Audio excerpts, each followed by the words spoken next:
বন্ধুরা, আমি রান্না করে দীপালি আজকে রোববারের স্পেশাল কি রেসিপি করেছি তোমাদেরকে দেখাচ্ছি।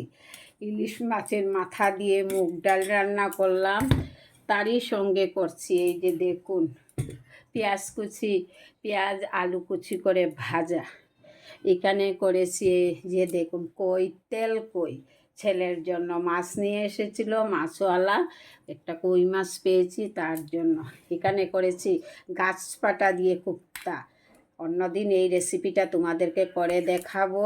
এই যে দেখো কুপ্তা বানিয়েছি, কুপ্তার রসা। এই যে কুপ্তার রসা বানিয়েছি বন্ধুরা। এখানে করেছি পেঁয়াজ আদা রসুন টমেটো পেস্ট করে এই যে নলা মাছের রেসিপি। আমার রেসিপিগুলো আপনাদের কাছে কেমন লাগলো? যদি ভালো লেগে থাকে অবশ্যই লাইক কমেন্ট শেয়ার দিয়ে পাশে থাকবেন, আমার ভিডিওটা দেখবেন। কি রান্না করলাম আজকে রোববারের স্পেশাল রেসিপি। বন্ধুরা, তোমরা আমার পাশে থাকো, সাথে থাকো, এই যে নিত্যদিন আমার ভিডিওটা দেখবে। সবাইকে ধন্যবাদ জানাচ্ছি, সুস্থতা একান্ত কাম্য করছি। সামনে নববৎসর, খালি খাবার আর খাবার বলে লাভ নেই নববৎসরে।